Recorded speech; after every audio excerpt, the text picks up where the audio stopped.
기도하겠습니다. 거룩하신 아버지 하나님 감사합니다. 오늘도 우리를 사랑하사 생명의 말씀 앞으로 인도하신 하나님, 이 시간 우리가 드려지는 예배가 하나님께서 기뻐 받으시는 예배가 되게 하시고, 또한 우리가 드리는 이 예배가 아버지 앞에 영화롭게 받으시는 예배가 되게 하옵소서. 성령님 함께하여 주셔서 충만하시고 예배 드리는 모든 자들에게 충만하옵소서. 은혜가 넘치는 시간이 될 수 있도록 역사하여 주시길 또한 원합니다. 아버지 하나님께 무한한 감사와 찬양과 영광을 올려드리며 예수님의 이름으로 감사하며 기도드리옵나이다. 아멘. 오늘은 예수님의 대사명에 대해서 말씀을 나눠보도록 하겠습니다. 우리가 감람산 설교에 대해서 잠시 이렇게 리뷰해 보겠습니다. 예수님의 십자가에 돌아가시는 그 주 화요일에 감람산 위에서 마지막 때에 대한 징조를 말씀하신 것입니다. 마태복음 24장, 25장의 설교를 감람산 설교라고 합니다. 감람산에 앉아 계실 때 예수님의 제자들이 질문하는 것입니다. 마태복음 24장 3절의 말씀을 봅니다.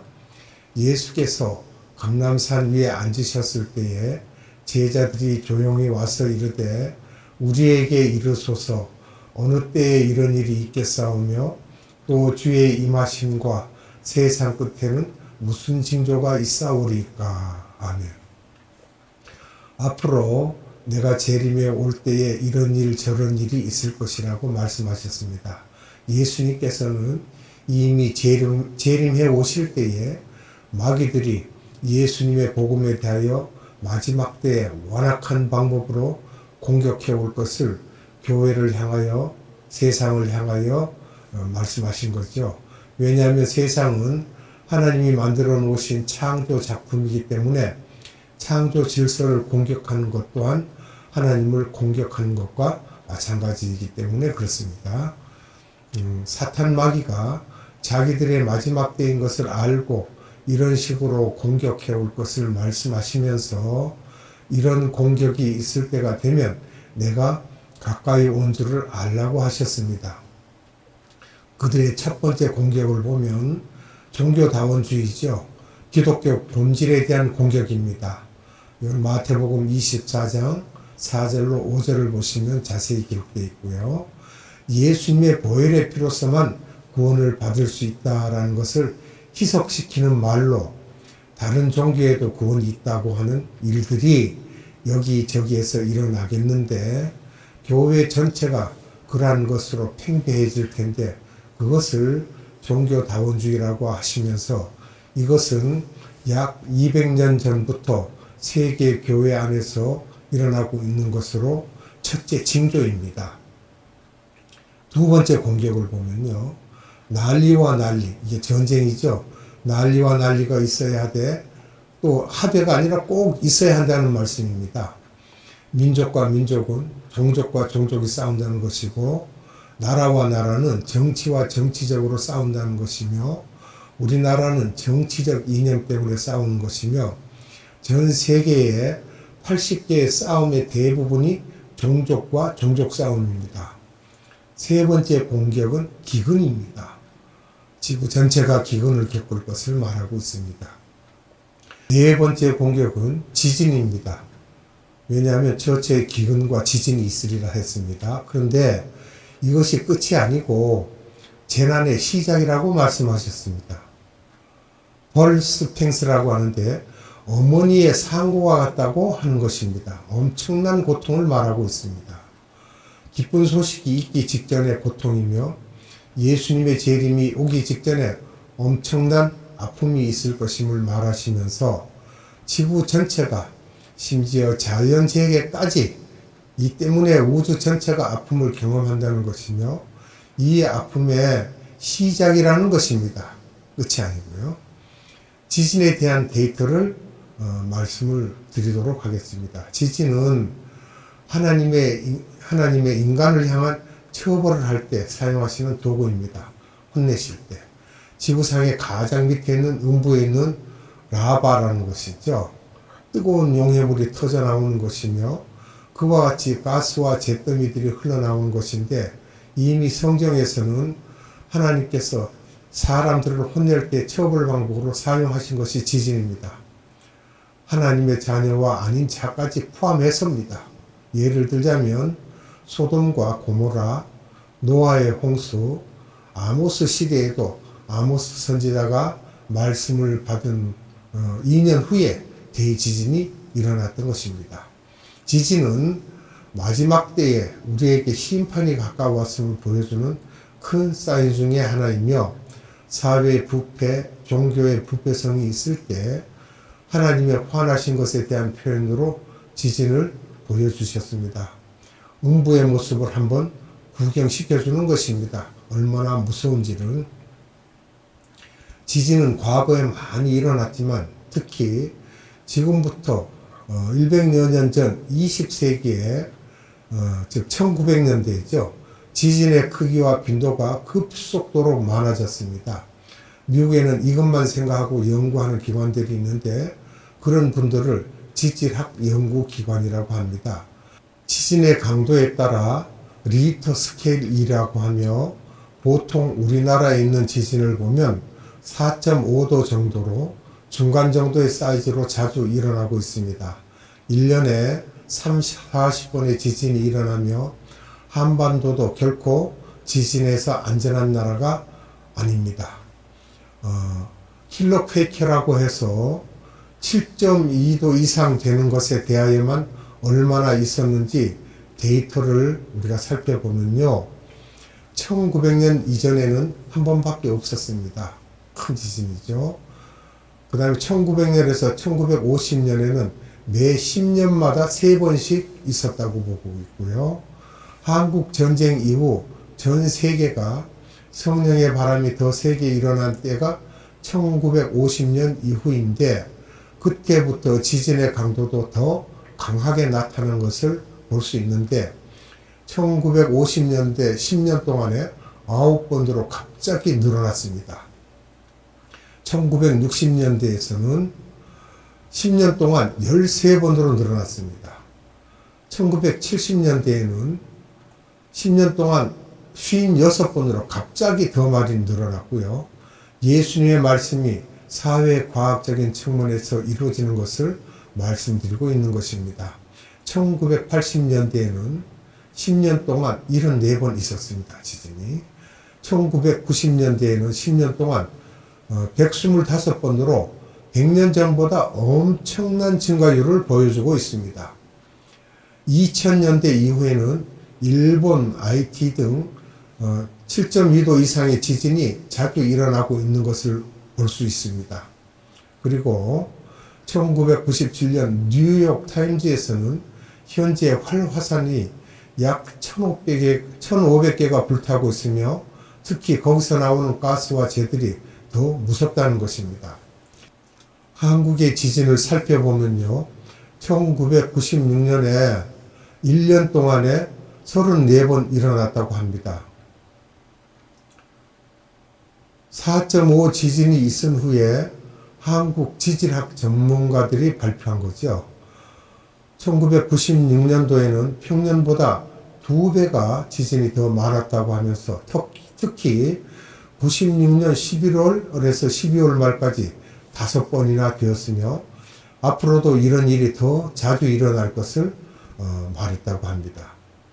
일본에 1995년 1월에 고베 지진이 있었는데 지질 전문가들, 특히 크리스찬 지질 전문가들은 성경에 의하면 장차 지구의 3분의 1이 지진으로 폐허가 될 것이며 인구의 3분의 1도 지진으로 사망할 것을 말하고 있습니다.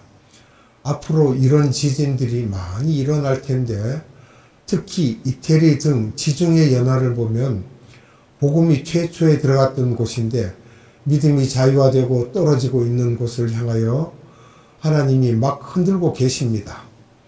2011년에 있었던 일본 동부 해안 지역을 휩쓸었던 쓰나미는 미디어의 발달로 많은 사람들이 핸드폰으로 그 영상을 실시간으로 업로드하면서 지진의 참상을 우리들이 볼 수 있었고, 또 후쿠시마 원전 시설이 있는 지역이어서 많은 논란이 되었던 사건이었습니다. 일본 같은 곳을 보면 사람들이 너무 영악하니까 어디든지 가도 유황 냄새가 늘 나고 있는데, 이것은 이 밑에 음부가 있는 것을 보여주기 위함인데, 좋다고 온천에 있지만 결국 우리가 음부 위에 올라앉아 있다는 것을 알려주기 위하여 유황 냄새가 나는 것이며, 이태리 또한 복음이 제일 먼저 들어간 곳이지만 지진이 많고 폼베이의 최후라는 말을 들어보았을 텐데, 그 폼베이도 이태리이며 그것도 지진으로 그렇게 되었던 것이며, 이런 일들이 예수님의 말씀에 의하면 여기저기에서 많이 일어날 것이라고 하면서 이 모든 것이 재난의 시작이라고 하셨습니다. 마태복음 24장 9절로 10절의 말씀을 봅니다.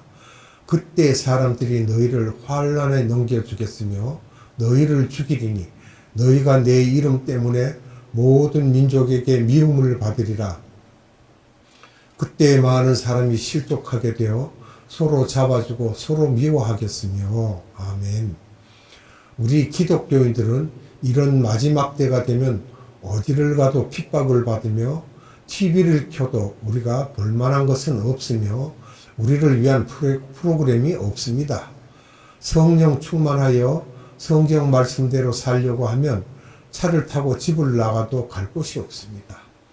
전부가 세상 사람들을 위한 것이며 노래방, 극장, 시장, 백화점 등 신앙생활에 도움이 되는 것이 없습니다. 고작 갈 곳은 교회밖에 없으며 그곳에서도 싫고 미운 사람들 때문에 갈 곳이 없다는 것입니다. 그러다 보니 기도원으로 가고 거기에서도 또 보기 싫은 사람이 생기므로 기독교인들이 갈 곳, 볼 곳이 없다는 거예요. 점점 발붙일 곳이 없다는 것이죠. 종교다원주의에 대하여 말하고 신앙생활을 이렇게 하자고 하면 교회에 대하여 핍박이 있고 마지막 때가 되면 주님이 세상이 이렇게 될 때 너희들은 소망을 나에게 두고 나를 의지하며 살으라고 하십니다. 그것이 하나님이 우리를 향한 뜻이라는 것입니다. 마태복음 24장 14절을 봅니다. 이 천국 복음이 모든 민족에게 증언되기 위하여 온 세상에 전파되리니 그제야 끝이 오리라. 아멘. 외로운 너희들을 위하여 복음이 온 세상에 전파되게 하겠으며 복음이 온 세상에 전파되면 그제야 내가 오겠다는 것으로 마지막 때의 크리스찬 라이프가 절대로 편해지는 것이 아니며 또 편해지면 안 되고 어려울 수밖에 없으며 전쟁과 지진과 종교다원주의가 우리를 공격하며 우리의 자녀들을 어디에다 다 놓아도 걱정이 될 수밖에 없습니다. 자식들도 함부로 밖에 내놓기가 어렵다는 것입니다. 마태복음 24장 9절로 13절의 말씀을 봅니다. 그때 사람들이 너희를 환난에 넘겨주겠으며 너희를 죽이리니 너희가 내 이름 때문에 모든 민족에게 미움을 받으리라. 그때 많은 사람이 실족하게 되어 서로 잡아주고 서로 미워하겠으며 거짓 선지자가 많이 일어나 많은 사람을 미혹하겠으며 불법이 성함으로 많은 사람의 사랑이 식어지리라. 그러나 끝까지 견디는 자는 구원을 얻으리라. 아멘. 여기 말씀해 보면 너희라는 말씀이 나오는데 주님의 재림을 기다리며 주님의 명령에 순종하고 사는 크리스찬들입니다. 또 계시록 6장 9절과 11절에 그 비교해 보면 그것을 설명하자면 순교자의 숫자가 채워지기까지 아픔이 있을 것이라고 하셨습니다. 엄청난 속도로 그 숫자가 채워져 가고 있습니다. 예수 그리스도를 믿고 예수님의 재림을 열심히 준비하는 사람들은 미움을 받는다고 했어요. 미움을 받으며라고 하셨어요.